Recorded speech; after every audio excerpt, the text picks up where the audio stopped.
Eu acho que tem algumas maneiras que a gente pode acabar não só identificando a depressão nos outros, né, nas pessoas que a gente se importa ao nosso redor, como também em nós mesmos.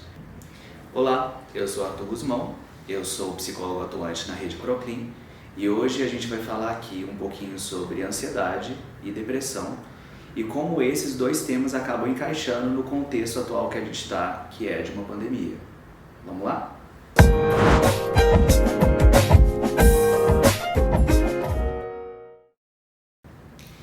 A depressão é um tema que eu acho que hoje em dia ela tem tomado uma dimensão muito grande das coisas.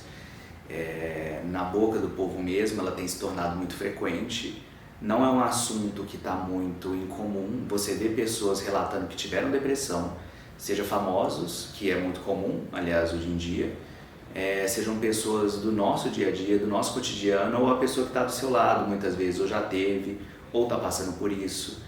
Então acaba que a depressão, ela deixou de ser aquele tabu que ela era até pouco tempo atrás e começou a tomar muita repercussão, começou a tomar muito, não digo interesse, mas sim as pessoas pararam para prestar mais atenção nela, porque quer ou não, é um problema que já não podia mais ser ignorado e que foi muitas vezes ignorado.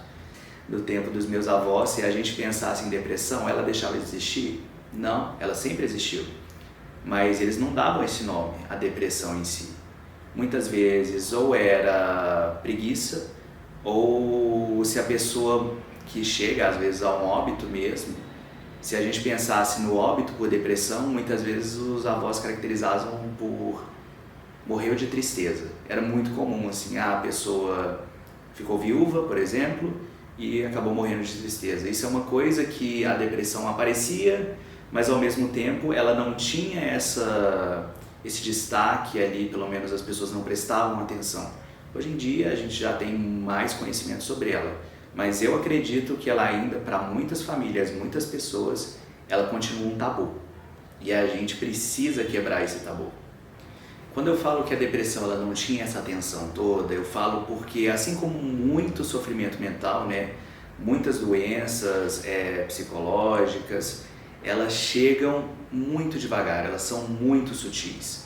Então é como se a depressão ela chegasse naquela calada, devagar, e aos poucos você percebesse, e muitas vezes quando ela é percebida já está muito avançada.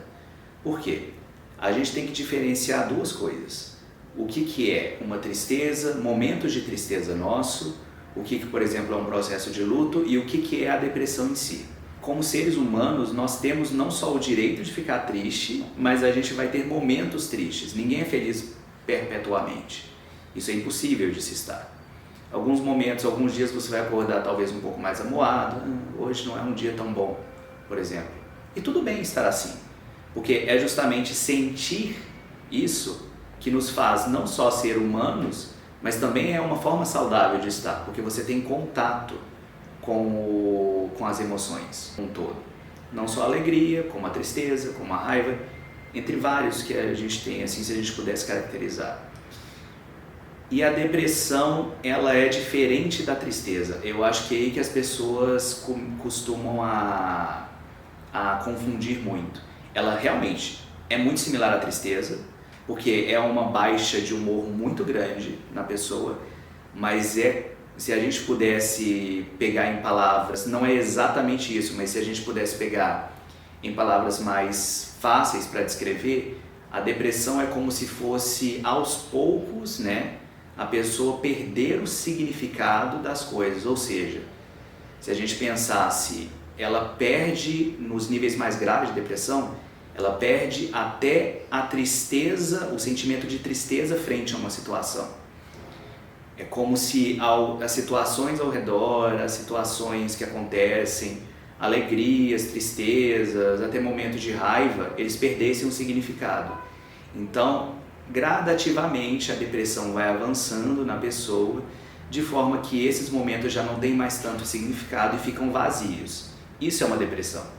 Eu acho que tem algumas maneiras que a gente pode acabar não só identificando a depressão nos outros, né, nas pessoas que a gente se importa ao nosso redor, como também em nós mesmos.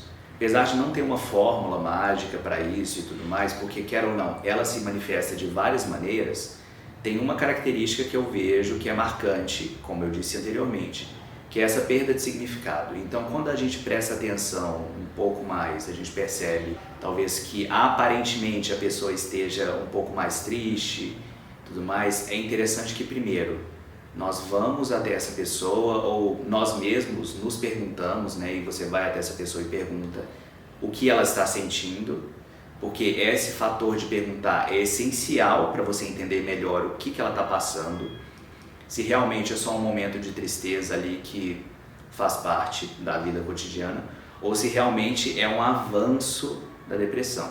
E a segunda coisa que se deve entender é, nesse tipo de caso, no momento que você vai percebendo algum tipo de isolamento, perda de vontade de rir, às vezes até mesmo de chorar, de ter raiva, perda de vontade de ter o sentimento em si, quase como se a gente pudesse pensar, é um pouco pesado esse termo, mas uma casca vazia por dentro, nesse momento você começa a identificar a depressão como ela manifestando ali.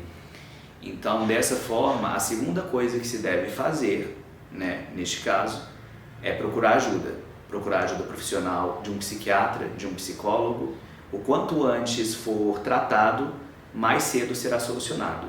Quanto mais nós ignorarmos e acharmos que é só preguiça ou é só uma fase, não é bem isso. Nós temos sempre que prestar atenção nessas coisas, porque infelizmente isso é um problema que, quando não resolvido, pode levar a consequências gravíssimas.